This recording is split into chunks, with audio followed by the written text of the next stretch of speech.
Forget gurus. Forget anyone claiming to be an online business expert without going through the challenges of entrepreneurship themselves. The Real Money, Real Business podcast is here to prove the best insights in online business comes from your fellow online business builders. We dig into stories of entrepreneurs selling their business on the Empire Flippers marketplace so that you can learn how they made their business profitable, how they overcame obstacles, and what lessons they learned in their online journey. If you want to take your business and your knowledge to the next level, you've come to the right podcast. Let's get started. Hey everyone, welcome to another episode of the Real Money, Real Business podcast. We record these interviews so that potential buyers can learn more about the business and the seller to help them make an informed buying decision. If you would like to learn more about this business, including details like what type of business it is, how much revenue and profit it makes, and all of the assets included with the business, simply visit empireflippers.com/marketplace and search for this business's listing number, which you can find in the video thumbnail and in the description. Or if you're watching this on YouTube, you can click the link in the description to go straight to the listing. So without further ado, let's get into this interview.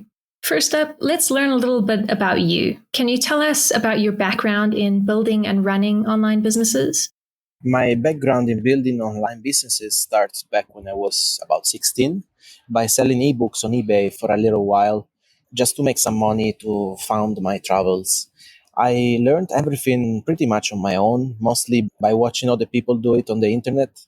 Then I stopped for a few years as I was focusing on school and university.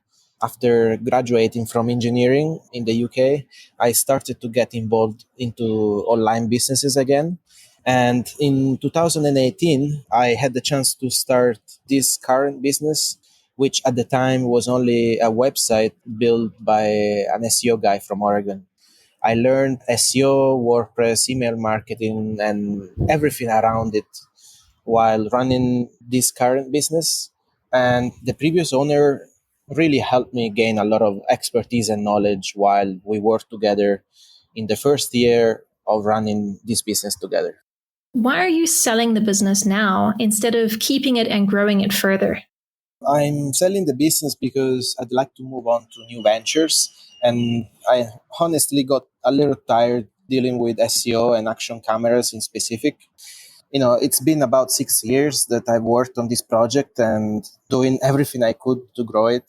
Although this decision was not easy to make because I still love what I do think that, moving on to new projects would give me more opportunity to grow as an entrepreneur. Can you describe the amount and the type of work that you do on this business to maintain it? The type of work and the amount of work I do on this business, it really depends on the phase of the business. So when I first started out, like in 2018, I had way less experience than now. Together with growing the business, I was also learning how to do things. And the first year, I was lucky to work together on this business with the previous owner that started the business back in 2013.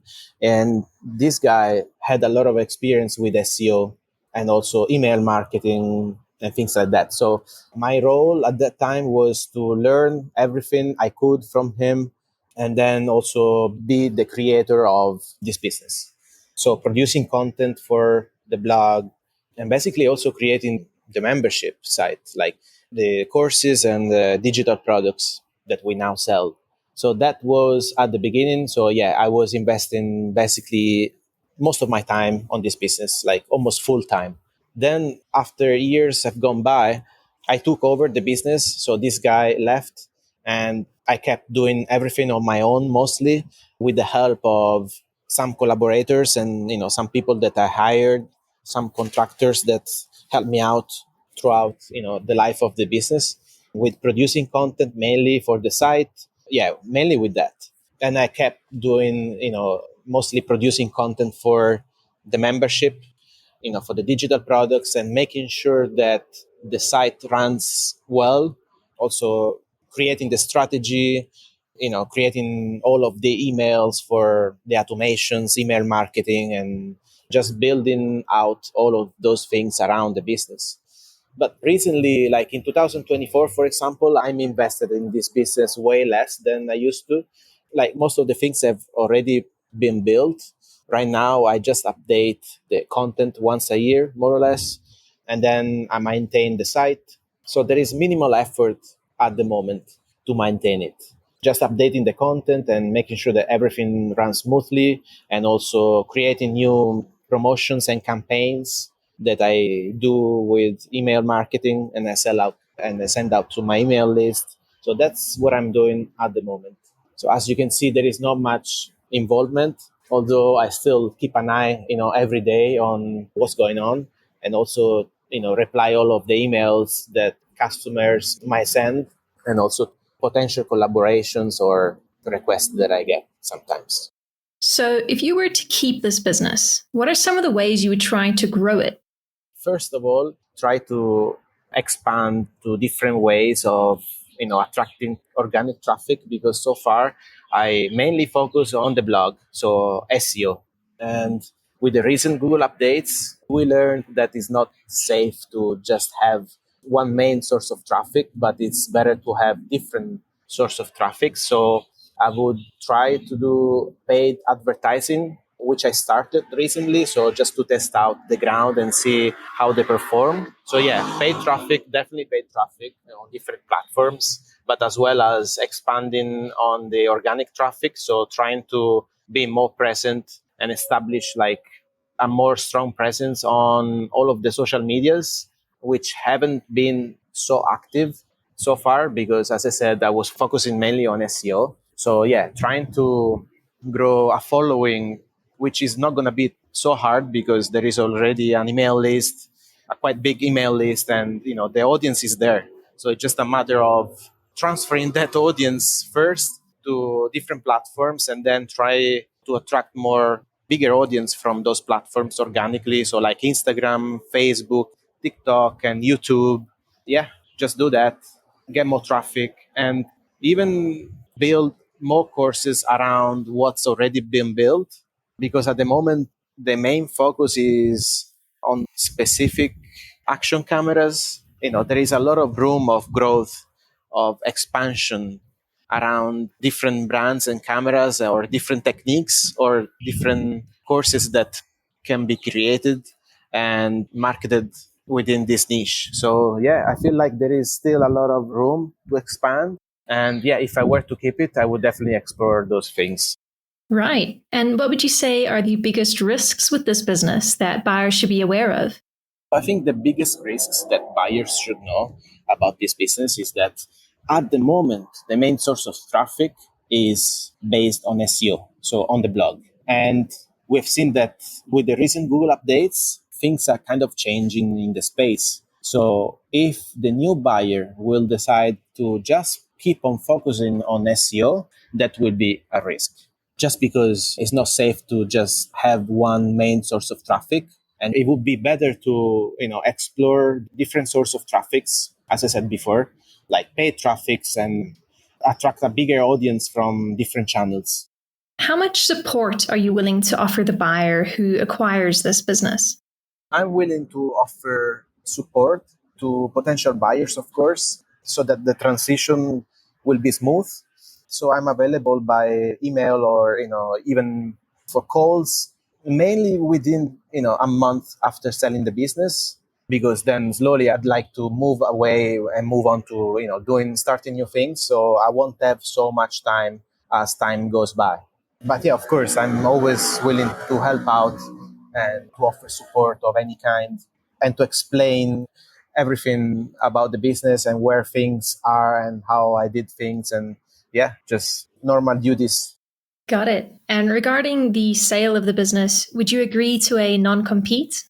While I confirm to commit to the non-compete, I also would like to say that I'm still a video maker and a creator online. So I will still keep on producing content for around video making for as long as I work within this space.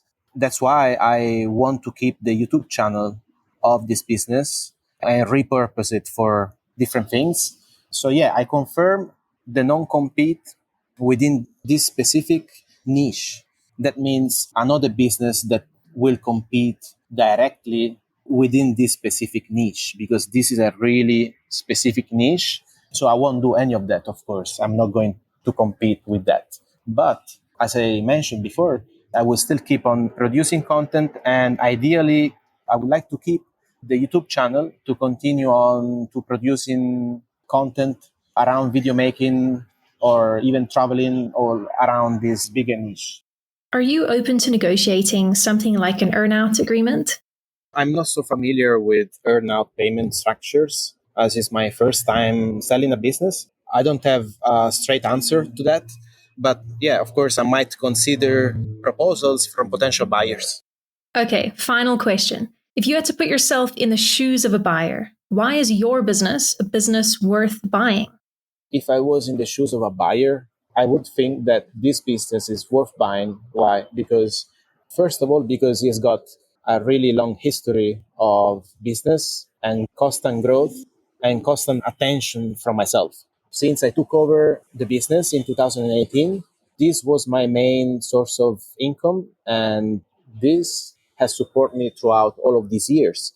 And because of that, well, that is a consequence, of course, like diligent work and passion towards growing this business. I think that's the main thing that buyers should know.